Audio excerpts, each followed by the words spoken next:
Buying a licensed video game, especially one based on a toy brand, is and always has been a roll of the dice. For every worthwhile release, there are 2 or 3 pieces of shovelware garbage.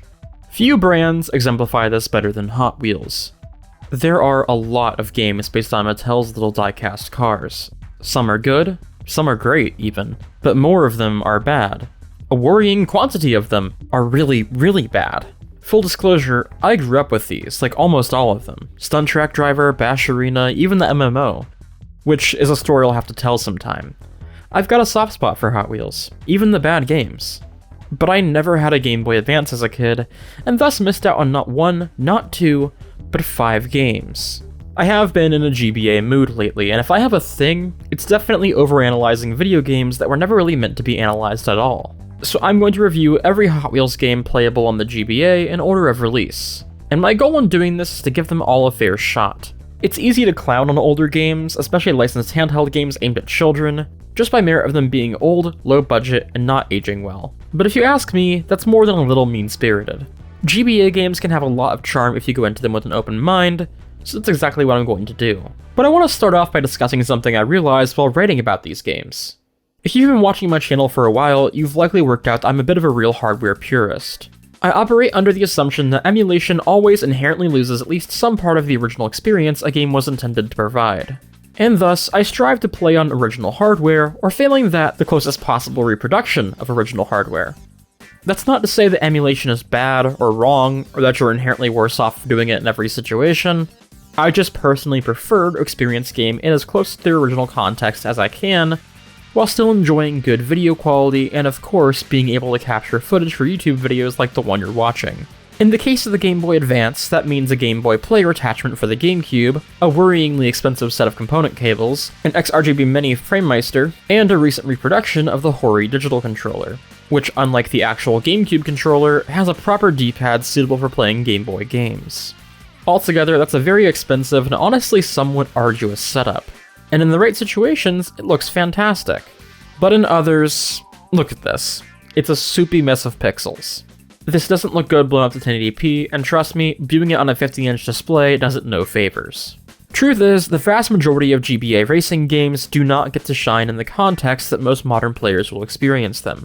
Stuff like Need for Speed and indeed the Hot Wheels games look worse the larger the display you play them on. In what is likely the best case scenario for recording footage of Game Boy games, this specific genre looks and feels worse, simply because of how far removed that scenario is from the context in which these games were meant to be played. That's not a fault of the games themselves or the console they're played on. It's a fault of how I was choosing to play them. Games that look unintelligible in emulation look impressively sharp on original hardware.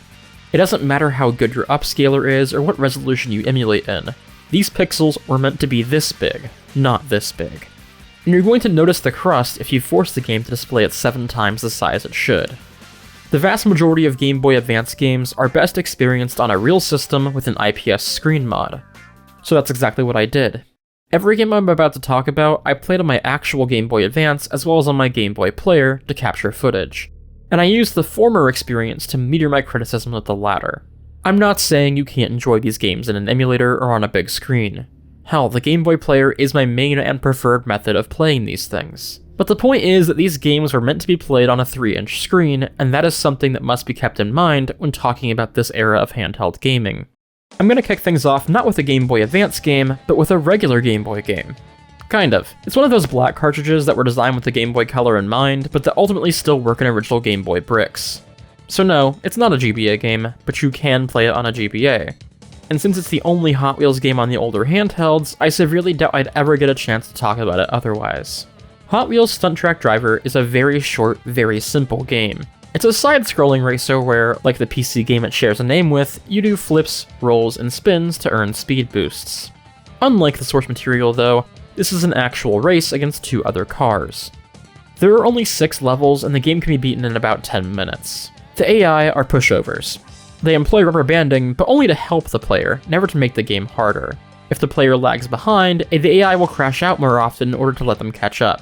It'll even slam on the brakes to let the player win. Losing is not impossible, but on the whole, the game is pretty easy. That's to be expected from a Hot Wheels game. These are children's games based on toy cars, and while that doesn't inherently mean it will be shallow, it certainly does in this particular situation. That said, there is depth to be found here if you really look for it, though I'm not sure that's by design. That pushover AI doubles as a surprisingly unique speedrun mechanic. You see, while winning races is trivial, you have to wait for the opponent cars to finish before you can continue to the next stage. So yes, being fast matters as you need to come first to progress. But you don't want to be too fast, because you end up being slower. It's a little hard to explain. I believe what's going on here is that the AI's reverse rubber banding is triggered by distance from the player, regardless of if that difference is positive or negative. In other words, if I'm 5 seconds ahead of the AI, it behaves the same as if I was 5 seconds behind it. Because getting too far ahead means the AI will drop further and further behind, it's faster to sandbag and let them finish closer to you than it is to give it the full beans. Which is totally the sort of jank method of AI handicapping I can see a Game Boy racing game employing. And this leads to a rather unique speedrun where you need to intentionally hamper your own play in order to finish the game faster. As of right now, I hold the world record in this game, though it's not exactly hotly contested.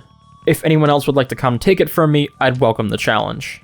Stunt Track Driver is actually a pretty nice looking game for the platform. There's a decent amount of detail to the sprites, and when played on a backlit screen, it's extremely colorful and vibrant. It's far too simple to be worthwhile for anything more than a couple minutes of EverDrive window shopping, but I think it's worth trying out in that context.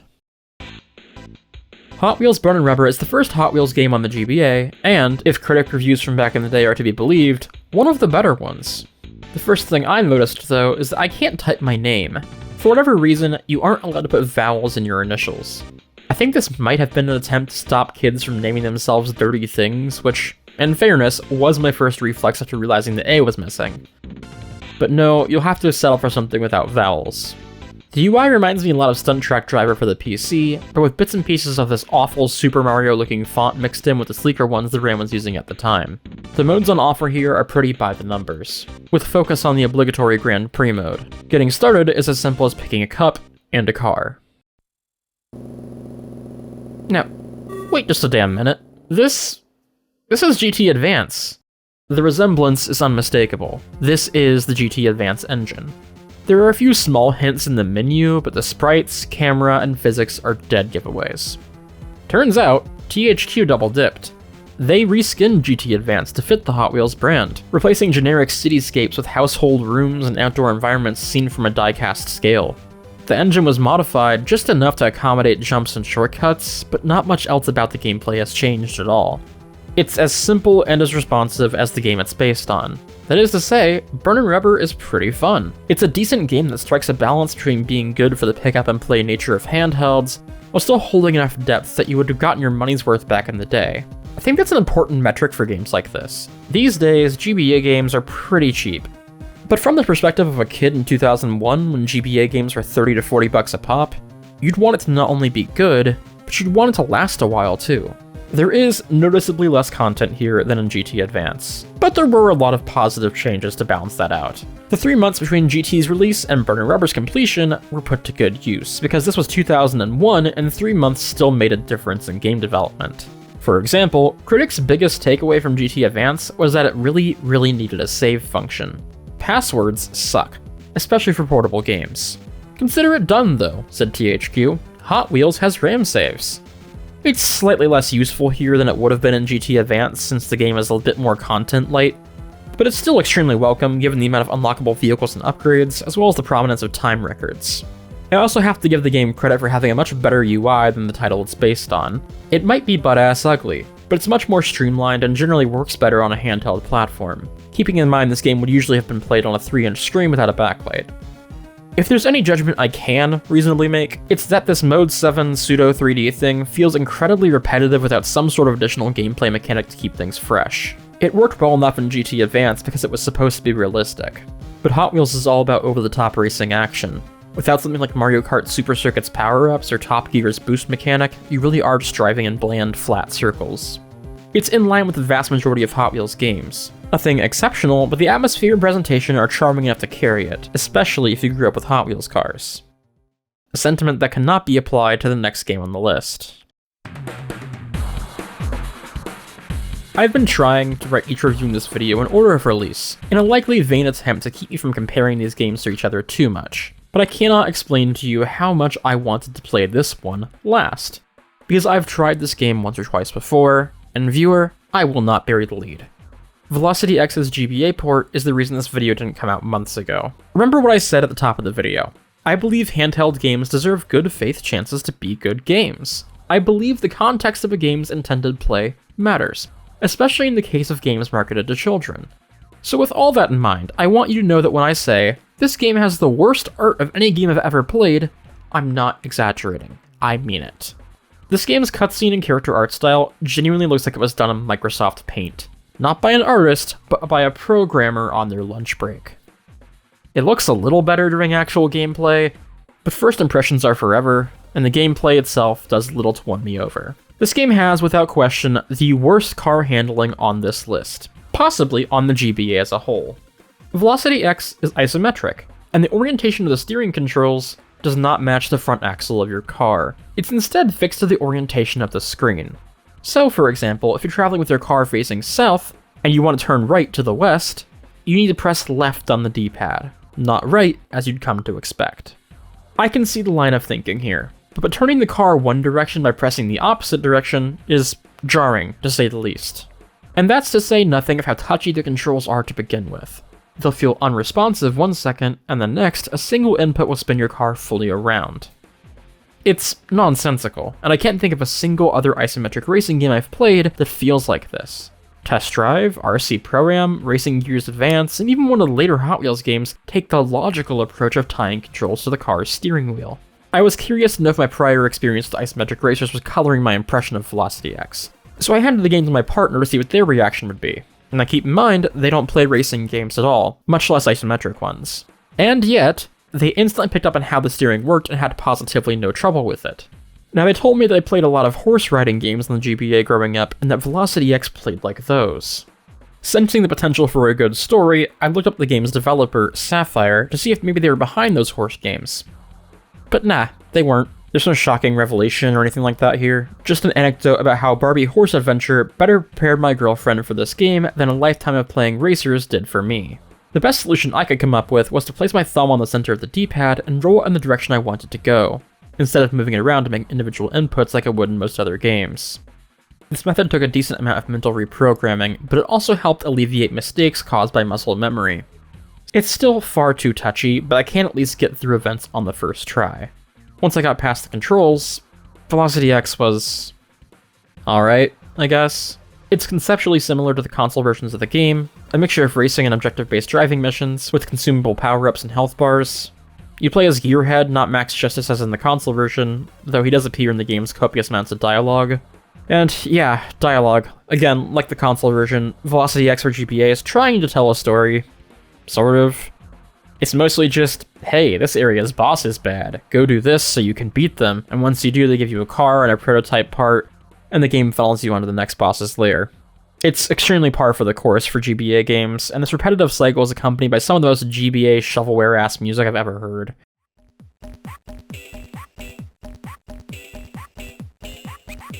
I certainly would not have expected the game to bring anything remotely groundbreaking or new to the table, but unfortunately, even by the standards of GBA shovelware, Velocity X feels like an amateurish fan game, not a demake of the surprisingly good console game it's named after.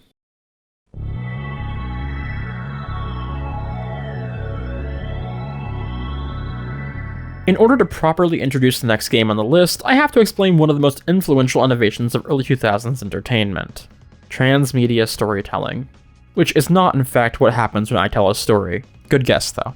You might not have heard the words transmedia storytelling in that order before, but you've definitely felt their effect. Transmedia storytelling is a practice where multiple works across different mediums are linked together in cohesive and meaningful ways.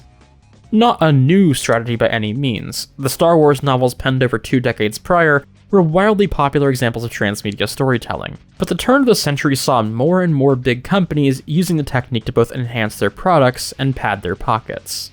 Following in the footsteps of Star Wars and Transformers, Mattel Toys spent the late 90s and early 2000s developing their Hot Wheels toys into a multimedia brand.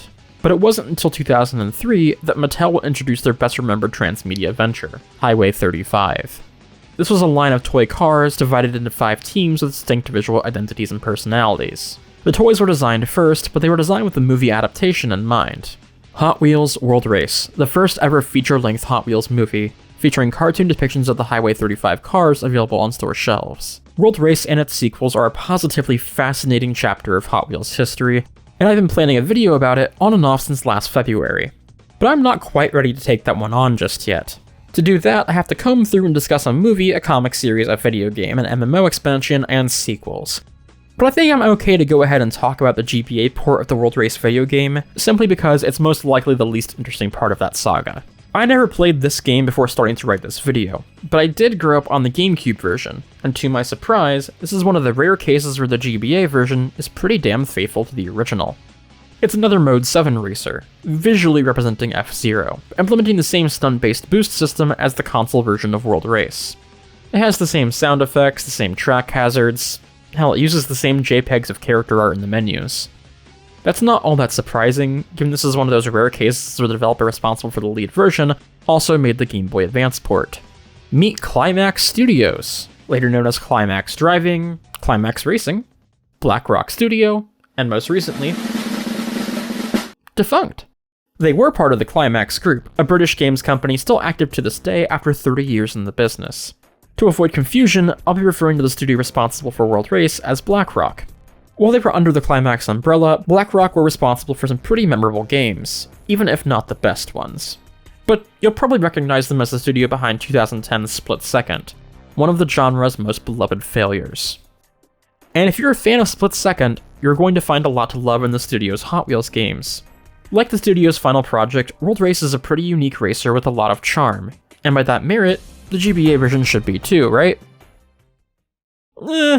Sort of. It definitely has some of the same appeal, but the limitations of the GBA and Mode 7 definitely hold this version of the game back a bit. The console version of World Race is full of beautifully rendered tracks, colorful details, loops, and corkscrews. But like most Mode 7 games, the GBA version is exceedingly flat and empty. Just like Burn and Rubber, there are no walls or buildings along the side of the track, no elevation changes, and very few environmental details. You're racing on floating platforms, suspended and surrounded by nothing in particular. Burn and Rubber avoided this pitfall by setting the tracks in rooms of a house, giving the impression that the player's car was actually the size of a Hot Wheels car. World Race's backgrounds make sense for its theme, but they're not exactly interesting to look at. Put simply, the GBA didn't have the horsepower to fill the racing realms with life the way the home consoles could. And that would be completely understandable, but it really is the same story for gameplay. I don't know if it's accurate to say there's no physics engine in play here, but World Race feels extremely stiff. Drifting doesn't really work, and cars understeer hard. In my time with the game, the best solution I could figure out was to spam the boost button and ride walls, but that's not exactly an ideal gameplay experience. Like the console version, there's a lot to unlock, but also like the console version, it can feel extremely slow and grindy. Unfortunately, World Race's GBA port falls into many of the same trappings as Velocity X's. Handling is subpar, pacing is painfully slow, and Jesus Christ, why does this game not have a save function? It's not a huge deal these days. Most people either have emulator save states or a cell phone camera to save their passwords. But I cannot imagine how many kids lost their password back in the day or just didn't even bother to begin with. In a game that requires this much grinding to unlock everything, relying on password saves is pretty pathetic. Macking on a GBA game for simplicity might seem like punching down, but even from the intended perspective, World Race for the GBA comes across as an attempt to stick too rigidly to the design principles of the console version, without any of the things that made that game great to prop up the experience. Attempting to convert a console game to the GBA is a somewhat admirable pursuit, and it resulted in some really interesting demakes back in the day. But World Race is just not one of them. It attempts to squeeze the console version's structure and appeal into an otherwise extremely basic, by-the-numbers Mode 7 racer. The techniques Climax used to get this game running on the GBA were not only wholly incompatible with the fantastical track designs of the source material, but they also prevented it from even handling well. It's disappointing, because the sprite art and display here is really cool, as is the original concept behind World Race. I love the movie, I love the other game, and I wish I could say I love the GBA version, but I just don't. But perhaps the most heartbreaking thing of all is that in 2004, another developer would prove that World Race did not need to be like this. Hot Wheels Stunt Track Challenge's GBA port is often misattributed to Black Rock Studios, and understandably so. Unless you happened upon the actual developer's Wikipedia article or watched the credits in the game itself, most signs indicated Climax were once again responsible for all versions of the game until I personally edited the Wikipedia page a couple of weeks back. The GBA version of Stunt Track Challenge was actually developed by a small British company named Razorback Developments. Razorback was created specifically to make licensed handheld games for THQ, mostly for the GBA and later the DS, although a singular N-Gage game snuck its way in there too. Stunt Track Challenge was Razorback's first game, which to me is absolutely astounding, because this is among the most fluid examples of 3D graphics on the Game Boy Advance. There is no shortage of fully 3D games on the system, but most of them run like this. Stunt Track Challenge definitely looks and runs like a 3D GBA game, but it's on the better end of that spectrum. Environments tend to consist of relatively few colors, but there are decorations and track hazards that give each locale some much needed life. It's pretty damn fun too. This is what World Race should have been. With a brighter color palette, this engine could have made for a beautifully stylized game. What we did get was a seriously impressive adaptation of the console version of Stunt Track Challenge, and even an adaptation I prefer to the original. It does, unfortunately, lean really hard on this horrific Ryan Storm character, who was pure cringe even when I was a kid. The game show concept did nothing but harm the console version of the game, and while the brain-dead challenges are still present in the GBA version, alongside Gran Turismo-ass license tests, things like the top-down item collection minigames are mercifully stripped away. And what's left is a surprisingly solid, basic arcade racer that feels more competent than 90% of the driving games on the platform. It's a simple game, and there's not much to be said about it, but when it comes to full 3D on the GBA, I think the fact that I don't have much to complain about speaks volumes. The Game Boy Advance was first and foremost intended to be a 2D console, so for Razorback to create a fully 3D GBA game that looks this good without compromising gameplay, on their first run no less, is a serious achievement. And as impressed as I was by Stunt Track Driver, I'd hoped I'd be able to end this video on a high note. But I will come right out and say it, Hot Wheels All Out completely destroyed any possibility of that happening. Because despite being the newest game on this list, All Out is in fact the worst out of them all, and it's also one of the worst racing games I've ever played, full stop, making it the second Hot Wheels game to earn that particular dishonor. This might be coming off melodramatic, but I think it's more than earned. Hot Wheels All Out is really fucking bad. At first glance, it's an inoffensive, if half-hearted isometric racer, not unlike Velocity X. Initially, it even seems like it might be an improvement over that game. There's no MS Paint in sight, and the wacky controls are resolved. But within the first 30 seconds of the first race in the game's main challenge mode, the problems start piling on, and they never really stop. All Out contains some of the most puzzlingly stupid design decisions I've ever seen a game developer make. To be absolutely clear, this is a racing game, and I want you to keep that in mind while I show you a few seconds of unedited, uncut gameplay.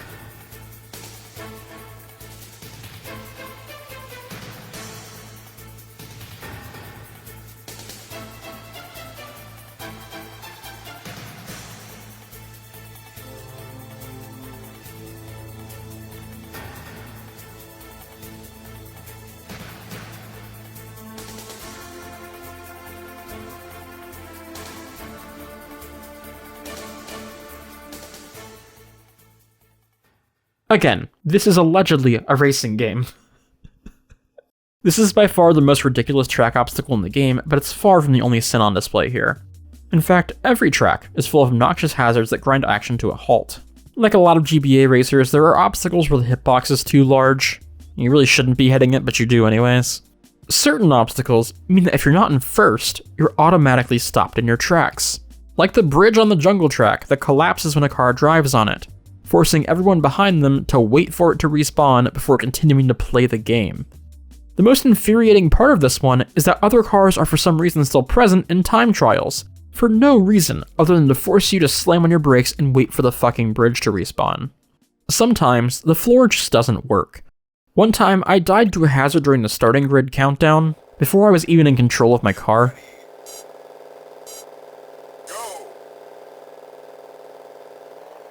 Don't misunderstand, the game isn't hard, far from it. It's just an incredibly frustrating, unfun experience. It's like watching a YouTube video that stops to buffer every few seconds. It seems like the level designers clicked on random shit in their track editor with no real plan or end goal in sight. I don't understand what possible thought process could lead to this. In a racing game where the point is to go fast, why does a significant portion of your game require the player to stop moving and wait for something else to happen? Hot Wheels All Out is infuriatingly designed. Even giving it a chance to shine within the context of being a handheld game, it's outright fucking terrible, and a depressing end to a run of games that were otherwise passable on-the-go entertainment. I know what I said going in. It feels weird to end this video on such a profoundly negative note. Like, I feel like I'm nitpicking, but my expectations going into these things genuinely aren't that high. I always try to find the best qualities of a game even as I criticize it. All Out just doesn't make that very easy to do. But what really gets me about these games is that across 6 of them, the same concept was never repeated twice. We got a side-scrolling stunt game, a straightforward Mode 7 driving game, an isometric combat racer, an F-Zero clone, an ambitious 3D racer, and whatever All Out is, because it sure as fuck isn't a racing game. The franchise just never found a formula for the GBA games, and that's not inherently a bad thing. Experimentation can be good, especially on a platform like the GBA, which has such strict limitations that creativity is the only way to make things work. The variety of ways that developers found to do the same thing on the GBA is part of the charm, but I'm sad to see that the weaker entries completely disregarded things that could have been learned from their predecessors. It's hard to build a better game atop a solid foundation if you completely disregard that foundation every time you make a game. With all that being said, the Game Boy Advance is long gone, and so too is the era of low-budget, high-output video game licenses. The last remnants of handheld shovelware live on in mobile gaming, but even that market is becoming increasingly focused on low-output, high-budget projects. Some of the games I played for this video were genuinely really fun. Others broke my brain. But regardless of quality, they're all reminders of a charming time in gaming history. One that we're never getting back. Hot Wheels, if you were wondering, is still going strong. We even got a fantastic Hot Wheels game last year, one that ticks more or less every box on my childhood wishlist. I just hope that, in the eyes of those with the power to fund its legacy, Unleashed success does not go unnoticed.